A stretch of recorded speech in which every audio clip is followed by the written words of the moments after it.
Bonjour à tous, ravi de vous retrouver aujourd'hui. Je vais vous présenter le robot.txt.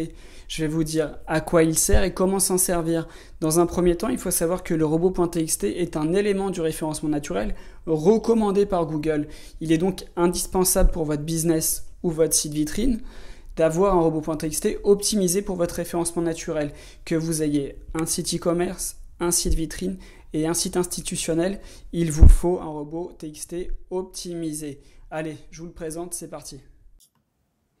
Le robot.txt est un fichier texte situé à la racine de votre site internet. Vous le trouverez en tapant le nom de votre site /robot.txt.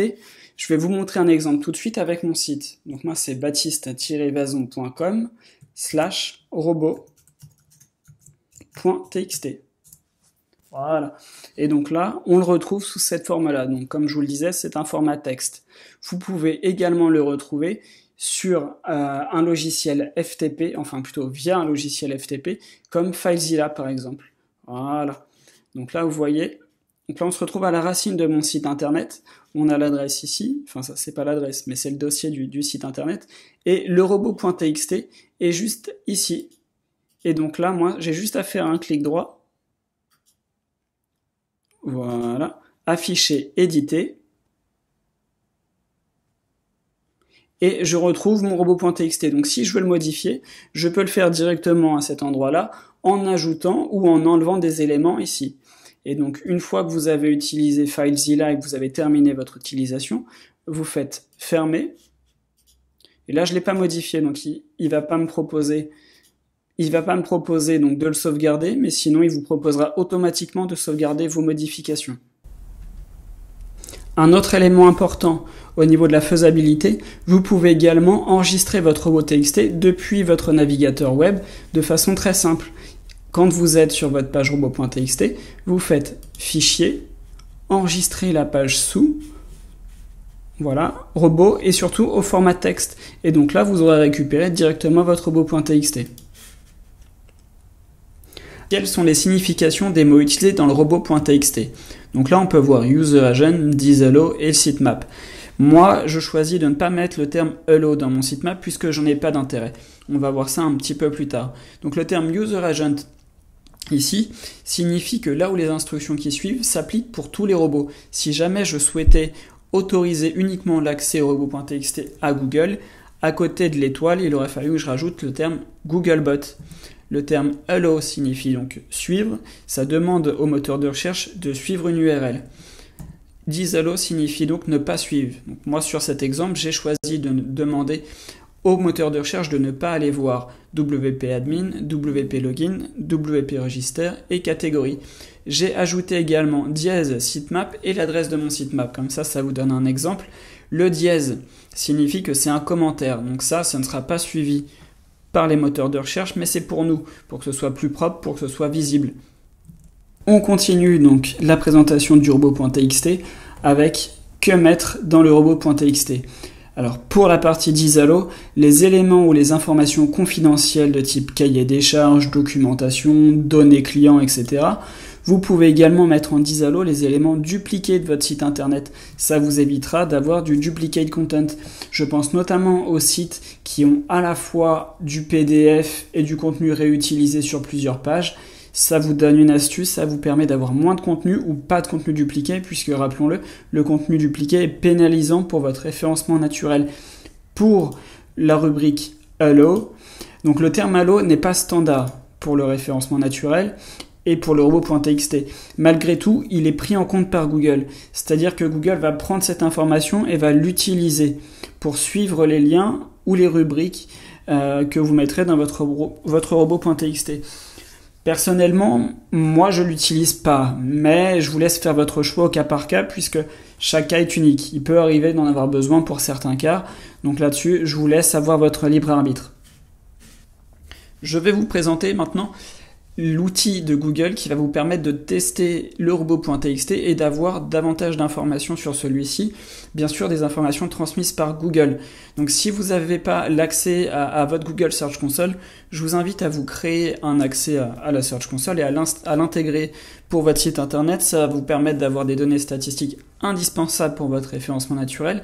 Et vous allez le voir, cette page est plus que riche en instructions par rapport au robot.txt. Elle est vraiment très intéressante. Je vous mettrai le lien dans la bio. Donc là, il y a les premiers pas qui expliquent un petit peu les différentes règles. Donc c'est un petit résumé de moi ce que je vous ai expliqué sur cette vidéo. Les consignes de base relatives au fichier robot.txt, le format et l'emplacement, donc toujours à la racine du site.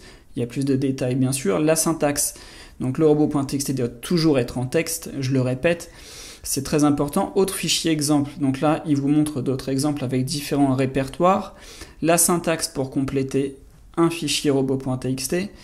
Et il y a également, pendant que j'y pense, des jokers et des wildcards que vous pouvez ajouter à votre robot.txt. C'est ce qu'on trouve là. Voilà. Donc là, ici, on a un exemple avec l'étoile.xls. Je vous mettrai un petit lien dans la bio pour développer les jokers et les wildcards, puisque c'est un petit peu plus technique. Et ça va être pertinent pour un tout petit pourcentage donc, de l'audience de la chaîne et pour les sites internet en règle générale, vu que c'est vraiment très technique et il y a très peu de sites qui les utilisent. Donc je vais cliquer sur suivant pour tester le fichier robot.txt. Voilà. Donc là on atterrit sur une autre page avec l'outil test. Donc il développe un petit peu les différents points du test qu'on va voir juste après. Ça va nous permettre de voir si les rubriques sont bien bloquées et si c'est bien cohérent. À choisir une propriété. Hop, voilà, donc je choisis la mienne. Donc là on peut voir en robot.txt un ancien. C'est volontaire hein, bien sûr, puisque c'est une version que j'ai créée moi hier, le 27.02.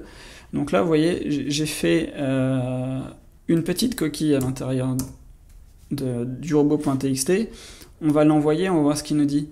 Donc là, télécharger le fichier robot. Donc si je clique là, je vais le télécharger, vérifier la version importée. Donc ça va vérifier la version qui est juste là et demander la mise à jour de Google.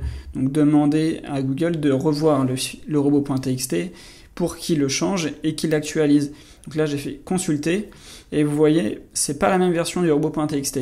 Donc là, moi j'ai ajouté le sitemap comme on l'a vu tout à l'heure, donc elle est là. Une fois que vous avez fait vos modifications et que votre site robot.txt est bien changé, vous pouvez le tester et l'envoyer à Google. Comment faire? Je vais copier le contenu de mon robot.txt, je vais fermer ici l'onglet et je vais le coller ici. Donc là, je vais choisir d'envoyer, donc télécharger le code mis à jour.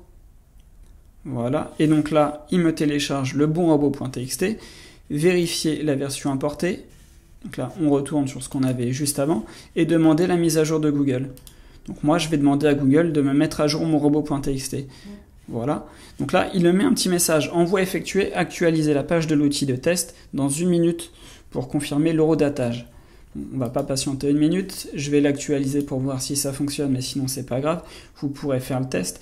Autre donnée intéressante sur cette page-là. Ici, vous pouvez choisir. Vous voyez, Googlebot, Google News, Google Images, Googlebot Vidéo, etc. Ça vous permet également, vous, de connaître les différents robots de Google. Hop, je vais actualiser. Est-ce que ça a fonctionné? Oui, ça a fonctionné. Donc vous voyez, c'est très rapide. Donc là, il a intégré mon nouveau robot.txt. Et vous voyez, il n'y a aucune erreur. Si j'avais une erreur, il me l'aurait affiché ici. Donc par exemple, si